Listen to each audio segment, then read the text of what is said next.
Hello, good morning, afternoon, wherever you are in your day or watching this on recording in a few months, wherever it is. Thank you for joining us. So I'm excited to be here with Christine Robenalt, Dee Sperry, Melanie Batista, and Michele Wiley. We put this together very quickly in the past less than 24 hours. And I just want to say that uh, 3 days ago, 4 days ago, whenever this all started, we were so nervous. I was texting people saying, "Oh, I'm so nervous. I'm just about to host a Facebook Live." And we had to learn so much technology. We were so nervous. And now we've gotten to the point where we're like, okay, sure. Yeah, let's do that. And it's all for the purpose of trying to share information and to learn something new and to grow. And so I just want you to all be proud of yourself, because I know everybody's doing that. So thank you very much. And so what I'm going to do now is I appreciate you guys being here today to kind of talk about helping families with low literacy rates or who have technological challenges, whether it's because they live in a rural setting and they can't have access, or they don't have computers and iPads and phones, just trying to help those families who we need to try to give access to our services. And so when I proposed this idea, I was so excited to have this panel come together so quickly, because everybody comes from backgrounds of wanting to help the families wherever they are, and then also helping the therapists who help the families. So what I'm going to do now is ask that you guys go around and introduce yourself and tell us a little bit more about the families you serve and how that has linked in with what you're doing now. So, okay, Christine, you want to start us off? Yeah. So I am a physical therapist in the Denver area, and I am Spanish speaking only. So I do get a lot of the Spanish speaking families just because I don't need an interpreter. And so I think it's just easier for the families to schedule with me directly if they need physical therapy. And so I do get called out to a lot of maybe more rural areas than I would like to physically go because of that, or different service areas that are my target area. But and on that note, some families, just like whether they're English speaking or whatever language, they may have degrees, or they may not have. Maybe they are of a lower education level. So I have kind of a varied range. And with that, but definitely I treat 100% in Spanish. All my written information is in Spanish. Everything I do is in Spanish. And I would say that's about 50% of my caseload right now. So I've got half and half English speakers and half Spanish speakers. So yeah. Great, Christine. I didn't, Christine, Dee, Michele, and I have been part of the organizational committee, and we've gotten to know each other really well in the past 6 weeks. And I didn't know that about you, about that you served that many, that was what the demographics of your clientele are. So that's really interesting. I look forward to hearing more about how you've made those adaptations as we talk. Dee, will you tell us a little bit about yourself? Sure. I am a speech pathologist in Canada. I'm located in Hamilton, Ontario, which is not that far away from Niagara Falls. And where I'm situated, I have the luxury of being a little bit country and a little bit rock and roll. So we are located kind of in the corner of Lake Ontario. And if you go one way, you go into one of the most multicultural cities in the world, which is Toronto. And so we have every language in the world is spoken within an hour away from me, I think. But if I go the other direction, I go into very rural areas where some people, don't really even leave their towns. And so I kind of go a little bit country and a little bit rock and roll. I have a lot of experience working with people with brain injury and kind of helping people who are in a really bad trauma time manage information. And I also, in my practice as a speech pathologist, I've incorporated training other speech pathologists on how to do telehealth. Great. Thank you, Dee. That's also, I didn't know all that about you too. So this is fantastic to hear more about what you're doing. Melanie, will you go ahead and tell us about your background? Sure. Hi, I'm Melanie Batista. I am an occupational therapist, and I currently live in Bluffton, South Carolina, which most of you probably have never heard of, but it's close to Hilton Head, South Carolina, which some of you may have heard of.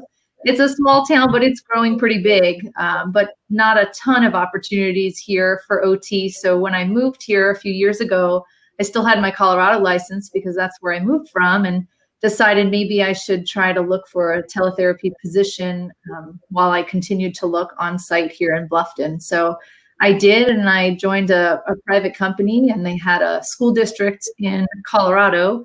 So my school district is actually in Craig, Colorado, but I live in Bluffton, South Carolina, and that's the school population that I've been serving for the last 2 years.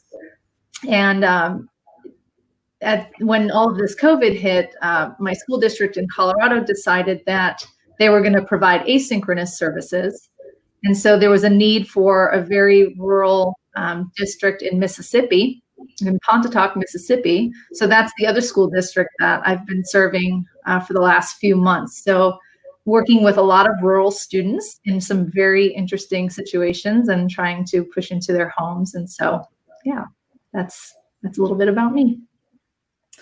Fantastic. Yeah, I'm looking forward to hearing your experiences from that. And Michele, let's hear about what you've got going on. So I'm Michele Wiley. I am a professor at Shenandoah University in Virginia. And I love my university. I teach in our professional issue series. I teach a lot about how we engage patients and their families. Additionally, our division allows us leave time weekly so that we can continue our clinical practice. And I was lucky enough to find a position in Manassas Park City Schools 1 day a week. It's a small school division that's kind of located geographically in the center of the Northern Virginia area, about 15 miles southwest of Washington, D.C. Manassas Park City is the home to many immigrants. Our school division is what we call a Title I school division, which means we are low socioeconomic status. Approximately 90% of our students are of Latino origin, coming from Honduras, Guatemala, and El Salvador predominantly. Many of our parents are undocumented. My caseload there is 98% Spanish speaking. I am not Spanish speaking. I understand more than I can speak. I'm getting better. COVID has presented us with some very interesting challenges. When our school division decided to close on March the 10th, we went to an asynchronous distance learning model with kind of the continuity of education. Our families live in an area that is really known for tech. We're kind of Silicon Valley East here in Northern Virginia, but many of our families do not have broadband internet access. They're working off of cell phones. And so I've been communicating families in all kinds of different ways: WhatsApp, texting, some Zoom. So it's been a real mixed bag with how we are working with our families. Many of our families have low literacy in English and limited English proficiency. And so I see the whole gamut. It's been a real interesting 10 weeks. I've learned a lot of different things about how to interact and keep our families in the loop with us. Wow, this is so interesting. I'm looking forward to how this goes. I just want to start with like the nuts and bolts of, you guys, if you'd tell me what telehealth software you use to that's been successful for you, especially given, if your patients aren't English speaking, so I would love to hear about what telehealth software you're using.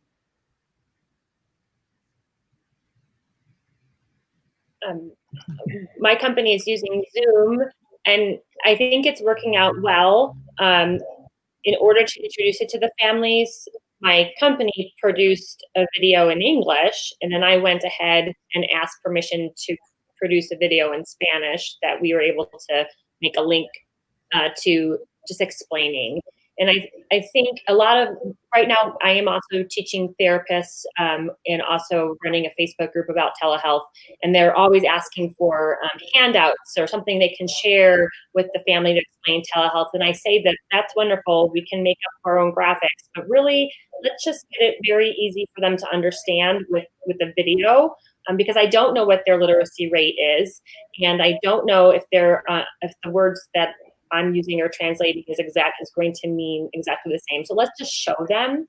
I know myself as a dyslexic learner, I don't learn the best by reading something. I would prefer to watch it. So I just accounting for as many different, let's go ahead and have the written handout, but then something simple for how you're going to access whatever platform you have. And Zoom, luckily, is pretty easy to sign into. There's not a lot of, there's a layer of security with your ID and password, but it's not like a bunch of sign-ins and a bunch of things that they have to remember. So I think the simplest way to get in and yet meet the standards of whatever privacy is going to be what you're looking for. Christine, that's really interesting, and I love that you have provided different ways for people to get the information. Whether appreciating that some people are visual and some people are, going to learn better by video. I love that you're doing that. And so you said you created your own videos. I know like some of the telehealth software companies create these little how-tos. Did you find anything out there like that? Or did you just decide I'm going to have to create this myself? I just created it myself. I didn't bother looking. But to make it, gosh darn it, on your own phone, you can upload something to YouTube. You can make it unlisted so that only the people who have the link view it. And I'm not giving any specific patient information, so I'm not violating any sort of HIPAA or privacy standards. I wanted to make sure that it looked good for my company, that all of us were providing the same information. So I really think that that's important, that especially if you're coming from a company or a hospital, that you do have some sort of unified front of why we're doing this, why it's beneficial, and something very easy of how we're getting started. And yeah, whether it's a handout or, but it worries me when I see therapists producing really great information, but it's like pages. Right. Right. Very impressive. Yeah. But not that useful. Yeah. So anyway, but that's my take. Yeah, I think that's a really important point to make, Christine. I think I was thinking about this, and we teach a lot about how to create patient education documents in our second semester. And the first semester we get our students and they speak like regular people. But then after a semester being with us, we do shoulder abduction and external rotation, and they forget how to talk in a layman's terms. Yeah. And one of our assignments is to, teach somebody how to do, a short arc quad, which, very therapist language. Break it down into something. And the idea of, can you break it down into small pieces? Can you leave a lot of white space in the paper?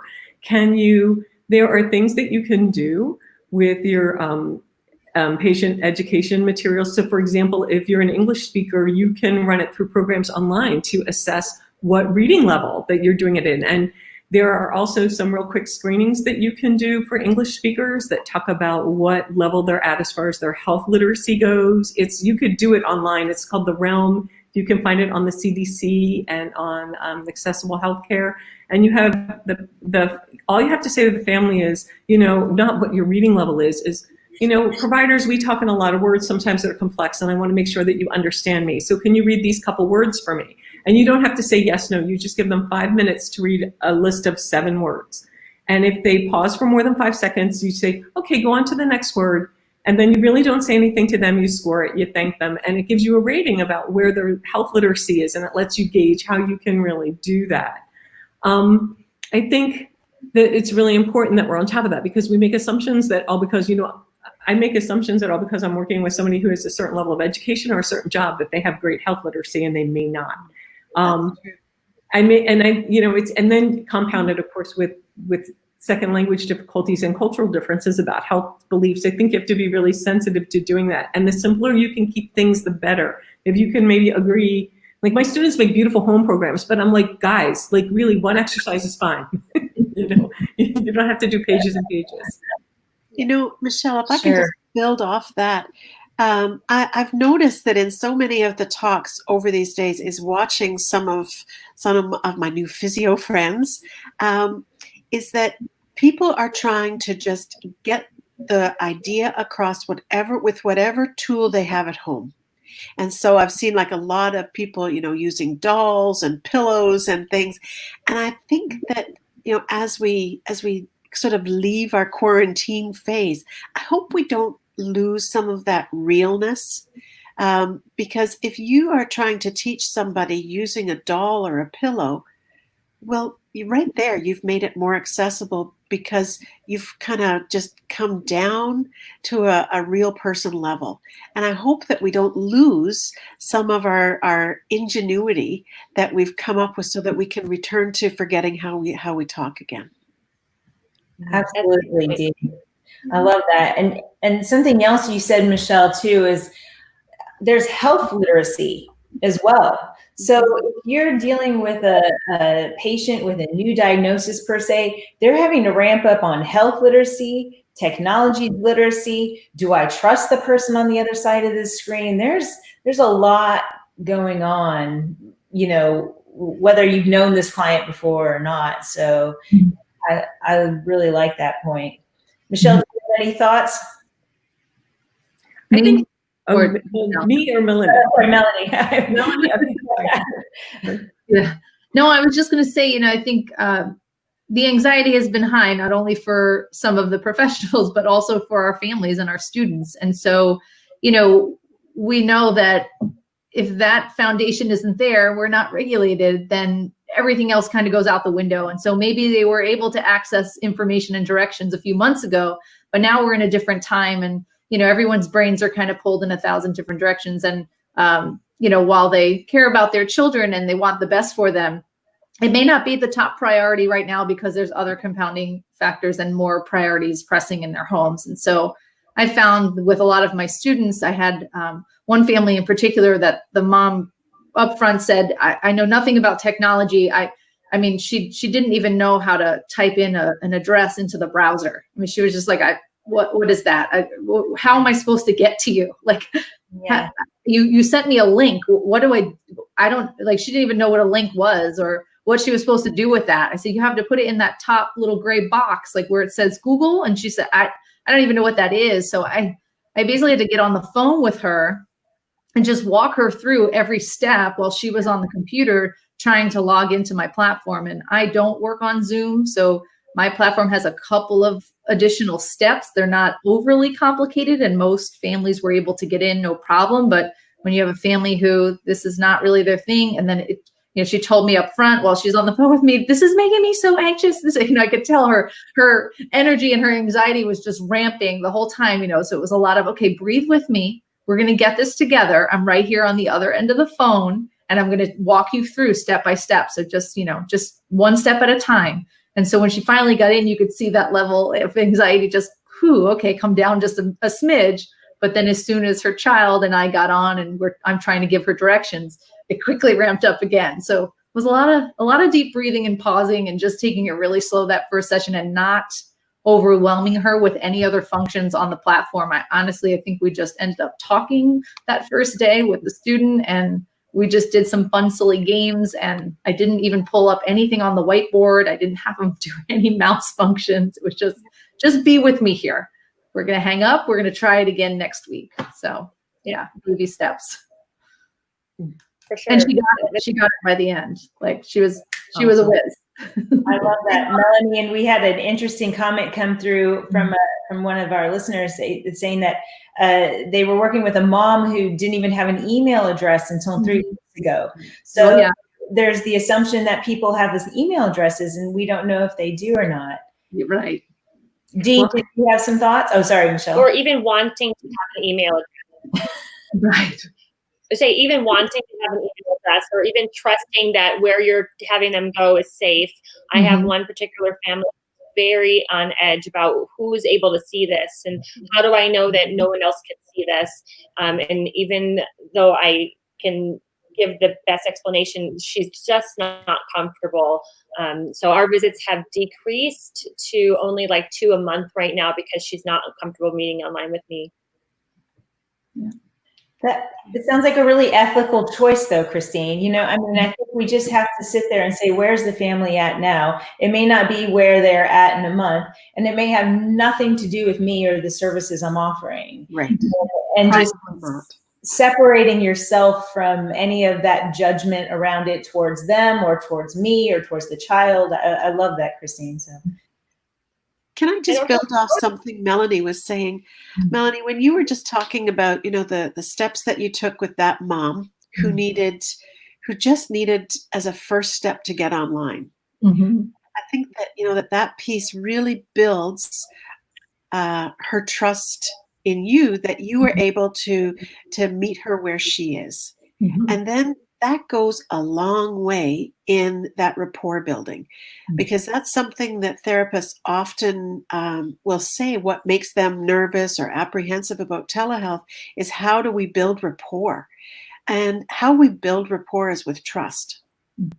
And so if you can help somebody get just one step at a time to be able to get online to help their kid, there's the relationship. It has nothing to do with being able to shake someone's hand. So, you know, I think that being able to take little steps sometimes helps you take big steps later. Sure. I absolutely agree with that. And I think sometimes, you know, when families aren't ready or unable to engage with you in that platform, being able to drop a text, to drop something that says, I'm thinking of you. Is there anything you need from me? I think those things are really meaningful, and they keep you connected with the families, because it really is scary for families and for some therapists who had limited interaction with tech and its use. Absolutely. And I think this problem is happening across the board where, you know, I was talking to a pediatrician the other day and they're like, I spend so much time trying to help the family do that. And so what they did is they decided to have their front desk staff call ahead and do a practice so that it wasn't using the doctor's time later, and just doing that little practice run and using your staff in the most cost-effective way, which was an interesting thought. We had a great question come in here on Padlet about, you know, how do we help families who do not have access to the internet, these families who, don't have the email addresses. What have you guys been doing that? I know, you know, you guys have experiences of possibly Storm Forward, or I'd love to hear what you guys are doing. I can speak to that first off. So right now during this time, a lot of the rules and regulations have been loosened or broadened. And so again, when we think about like our most important things to think about when delivering services, we have to think about it from an ethical standpoint and a legal standpoint. And then we have to think about too, like what's the right thing to do? It may not be billable. So even though I can't provide all free services, if it's most important for me to keep that connection to the family and all they have is a phone to call me on, to check in on them, I'm not going to bill my insurance for that, but I'm going to do the right thing by checking in on that family and even just asking if there's any resources they might need from me from food or shelter standpoint. No one's going to be working on therapeutic exercises with their children if they are concerned about their primary needs. So kind of first meeting the family where they're at in this incredibly minute sense of or basic need of just living, and then we can go on from there. So I'll stop talking. I have some other things that we can do, but looking at it from a whole big picture of what our roles and responsibilities are as a provider, and it's not always giving therapy. I just want to second that. I think it's really important in meeting families where they are, and remember that we're kind of like in a Maslow situation, right? We're looking at real basic needs right now for people and building on that. I can only speak from my own personal experience. I know that best practice would say, do not use your personal cell phone. Do not, and I have to be honest, all my families have my cell phone and nobody ever abuses it. I only get a call when something is really needed. I don't get like, weird texts and weird things passed on. Again, the enforcement has been relaxed, and as long as you're not in a public-facing type of situation, you're probably okay, particularly if the families want that contact with you. So I've had luck with doing a real quick WhatsApp. I've had luck with, just texting and doing a quick video. Like you said, it's between us, and I'm not saying like, anything really personal, just sharing like, it could look like this if you stand her up at the kitchen counter, things like that. So to help, and really, being school-based is hard because you're thinking about what's educationally relevant. Well, it's become what's relevant for the family to learn at home. So the goals that you're working on might not be the goals that you're really looking at home, but maybe it's helping them with sitting for a meal, or, the family doesn't have a stander. So how can we create some opportunities for stander with what they have in their house? And you might just be doing it with quick text and pictures from the phone to say, would this work? Would this work? And me doing a quick film of myself at my kitchen counter saying, try this with this way, So I think you have to remain really, really flexible. And really open to things. And again, taking into consideration what your license requires and where does that ethical line fall? Because we do have a duty and a moral obligation to help our families too. Yeah. And I'm not saying that go out and be wild, but think about what your ethical duty is. True. Well, and I think that along those lines is that, it doesn't take a whole lot to be nice. And I think that sending someone a text or a little WhatsApp blurb thing, that isn't relaying any health information at all, to be nice. And that's what's really going to get us through this COVID time, is that we're watching out for each other and we've got each other's back.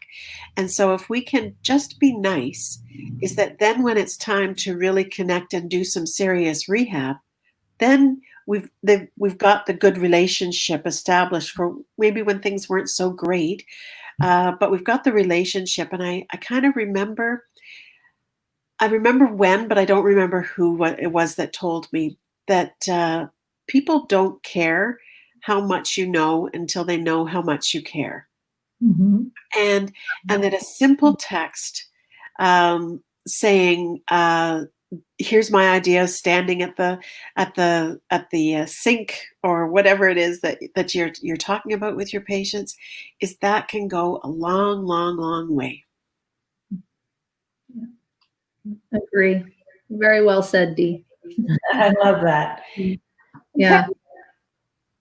We've had another question come in on the Padlet, and about people want to hear more about ways that you've communicated in other languages through the web or text or alternatives to the internet when you've got people, when you're got a very diverse clientele. And I know, Dee, you said that you've got a lot of languages spoken on your caseload, right?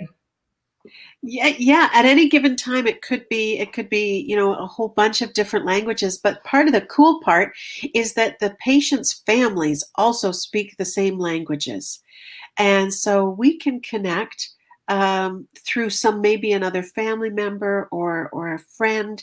And the benefits of that, it's whoever they pick, really. But if for the work that I'm doing, communication happens wherever you go. And so if I see my patient for half an hour once a week, that's really nice. Nice that I could come in for that half an hour time. But if I can make it so that I can train somebody else in the family to have a conversation as well, that's even better, because that's where they spend most of their time. So if I'm able to connect with other family members to do some conversation training and really look at how we're going to employ different compensatory strategies or conversational techniques, is you get a lot of bang for your money by bringing in the everyday people. I'm curious, how does the relationship start? Is it usually kind of the person who initially came to you for their services that stands as kind of like that initial point to say, okay, so we're going to be using virtual care, or we're going to be doing this, and can I explain a little bit to you how to do it? How do you kind of get that going? Well, and I honestly, I haven't been in the position where I've had to start a second language relationship over the internet as a first step. Okay. So I don't have any firsthand experience on that one, but somebody has to be there to bridge that conversation. Mm-hmm. I think in my situations, when I used to work in the hospitals, it was frowned upon to involve family members. And if that's the case for your situation, because the idea was the family member would be biased or wouldn't maybe provide all the information in a direct way. I guess looking at, again, from kind of a Maslow hierarchy of needs, what other options do we have right now? That yes, in the hospital setting, when we have that translator phone, or I can call in a translator that's not a family member, beautiful, let's use that option. But in this state at this time, and maybe in the future as well, that's not a luxury that we have. So we either have no communication with that family who doesn't speak our language, or we use a family member that they've chosen, that they feel comfortable. They've chosen. Yeah. So let's, first of all, going to understand that it's going to take more time, because now not only are you speaking to one person, you're going to have that person translate it.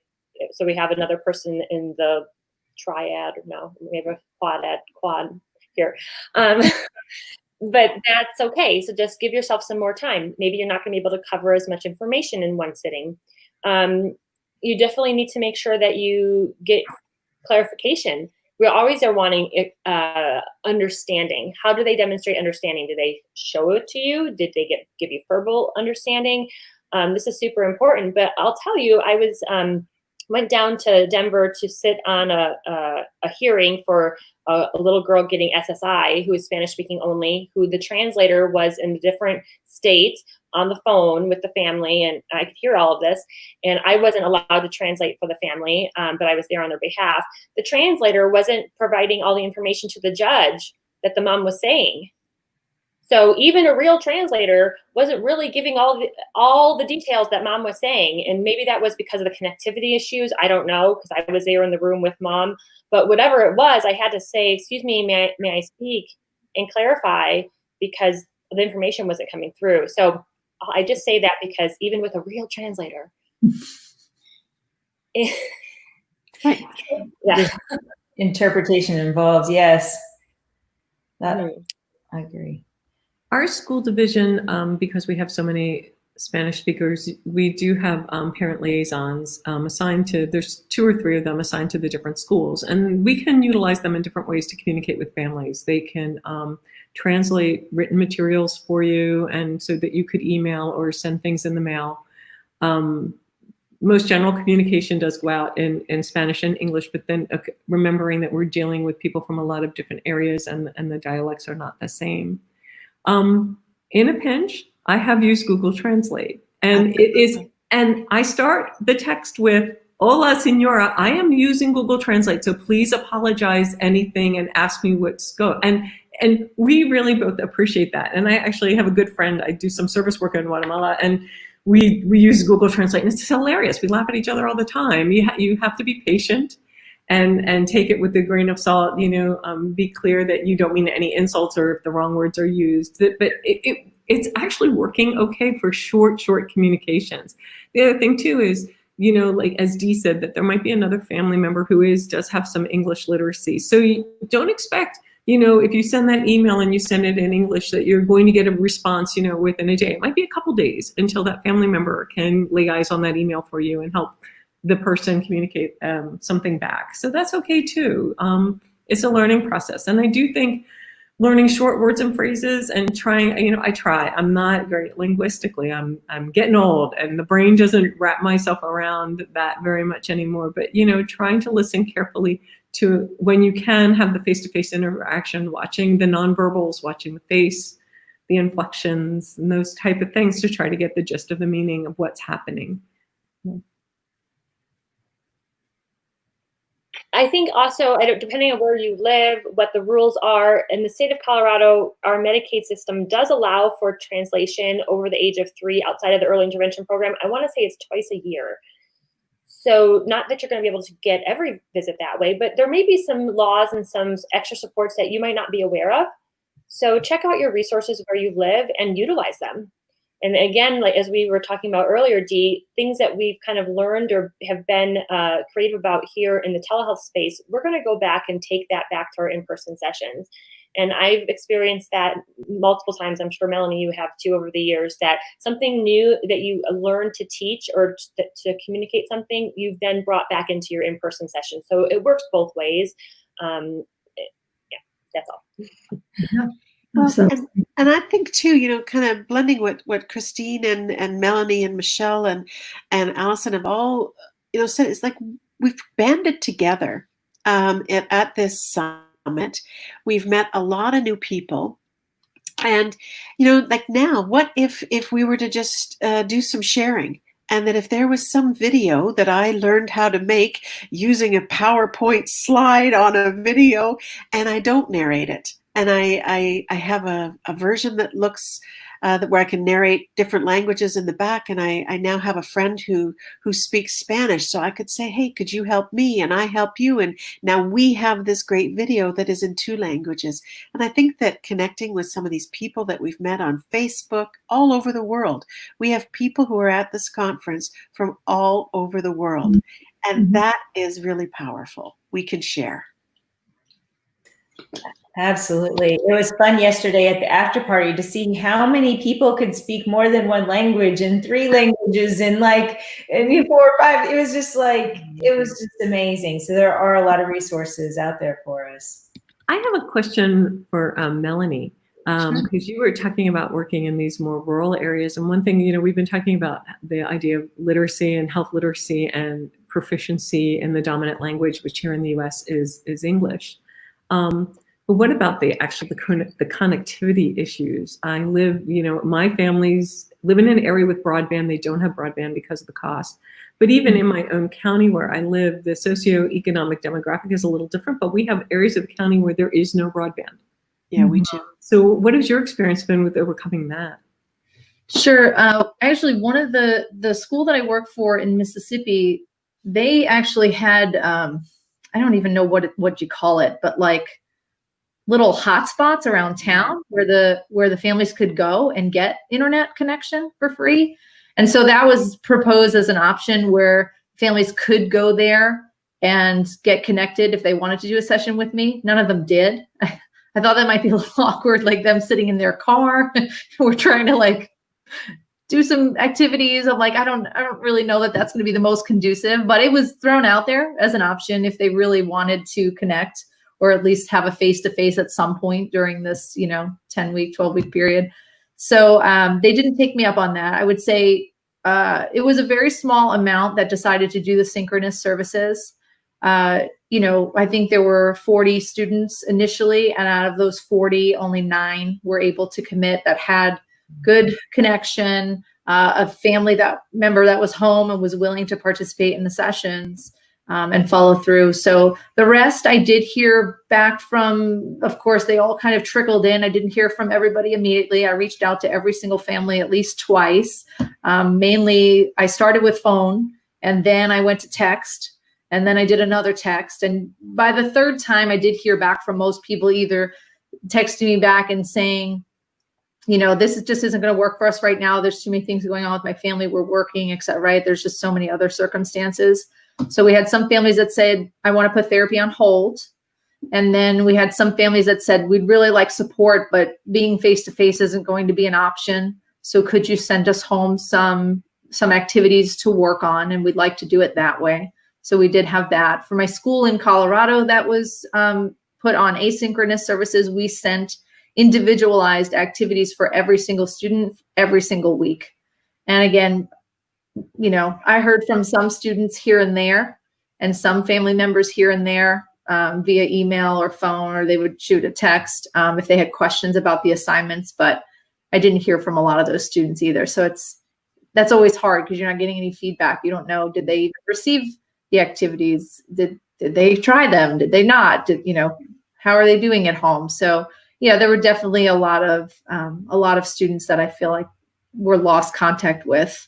They did have a case manager assigned to each student from that school in Colorado, though, and so that person would make weekly phone calls. And I do believe that most of the students on my caseload were at least contacted at least once during the period to make sure that everybody was okay. But it's definitely hard. There's a lot of other socioeconomic factors in both of the districts that I work in, and unfortunately, both districts have a lot of drug and alcohol abuse, in the family history, and so you do the best you can. We put out what we could, and we just made it a point to connect however we could. Like I said, we sent lots of emails and phone calls and left messages and sent activities and just made sure that they knew that we were available, and through all these different ways, if they wanted to reach out. And some we heard from and some we didn't. So I think for me, it's a little bit different during this time when we are on shutdown. My previous answer would have been, we go to a public library and get into a closed room. Right. Is there a hospital space that has a closed room that they would allow you to, even though I'm not treating from the hospital, but that you could use their space with their internet? So, ideally, if that was, again, talking about privacy issues, open internet, closed internet, if that was the family's choice and they felt okay with that, that was their choice to access the services. So what possibilities can we have? There's a city in Colorado, Longmont, who has free Wi-Fi throughout the city. It's public Wi-Fi, but how wonderful that it's accessible to anybody to use.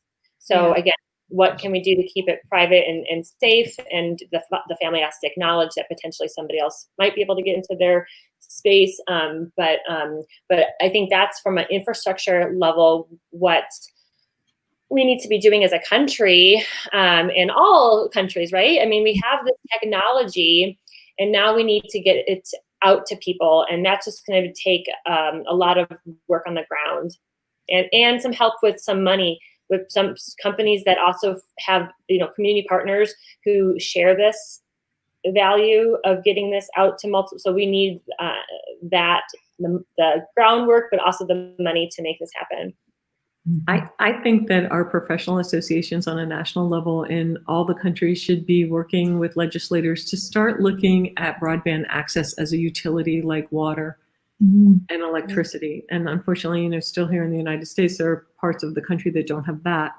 But I think that we really have to look at that. I'm even speaking from the standpoint, I teach in an entry-level DPT program, and I had students, who were sitting in their car to attend a synchronous lecture, and that's really heartbreaking. It was cold in March. There were days it was still really cold, and I think this has really opened up those divides, and that they're not just in rural areas. Like I said, some areas near me, which would not be considered too terribly rural, don't have good connectivity. Yeah, that's the truth. You could drive 5 minutes and be an amazing cell tower or whatever, and then 5 minutes more, and you're like, where do my signal? I'm in the middle of Denver. Why can't I get a connection? So absolutely. I don't, and in fact, maybe I might have a better connection if I was out in Lamar or someplace more rural, who knows? But I think we have to like you said, what the family has, what they have access to. A lot of families have been using just FaceTime or WhatsApp, and if the family consents to that, and that's allowable within your regulations right now, I say let's use what they have. Why would you say no if the family is willing and they understand the risk and you have that documented?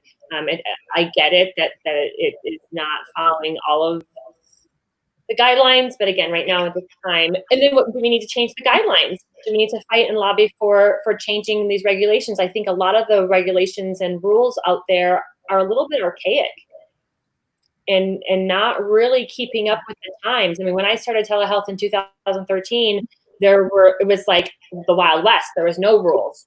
And then all of a sudden it started putting all these rules on. I'm like, whoa, wait, what's the purpose of this? So we have to be careful with when we're putting regulations on. Yes, we want to protect the public, but we don't want to inhibit access. That's right. Protect them so much that they can't get what they need. Yeah, it's the careful balance. And I mean, there's also a lot of people, it's driving them out of the profession, and it's tricky. We had a question come through where somebody said that they had a family say that they didn't want to look stupid in front of the providers, and so they didn't ask any questions.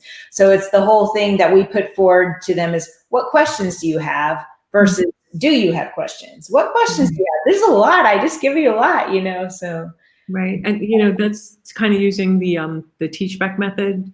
When you do that, continue asking for clarity, and you can say it in really nice ways. So like, I taught you 3 things today about how to have your child wear this orthotic. Can we review them together? Or can you show me? Or what were the 3 things we talked about today about orthotics?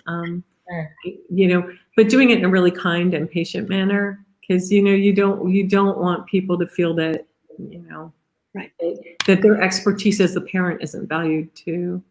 And the other thing I wanted to say about the connectivity issue is it's really hard when our students and our patients cannot have therapeutic intervention because of lack of connectivity. But, we're also talking about right now with the pandemic going on, medical visits, absolutely required medical care. So I think that's really important that, we within our professional roles and our professional associations consider making some space for that.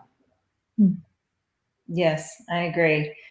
Well, this has been fantastic. I would love to close up with any last things. I know all of you mentor other therapists, any last tips, anything that you want to close out with? I think that the last thing I would like to restate is that that people don't care how much you know unless they know how much you care. And I think I want to say, be brave. You can do this. Brave, yes. Be brave. It's been really hard for all of us, but you've all done really hard things over the past 12 weeks, and you can continue to do them. So just continue to be brave. Yeah. And I would just say, progress over perfection. Doesn't have to be perfect. Never has to be perfect. Parents are not expecting you to be perfect or have all the answers, nor should you.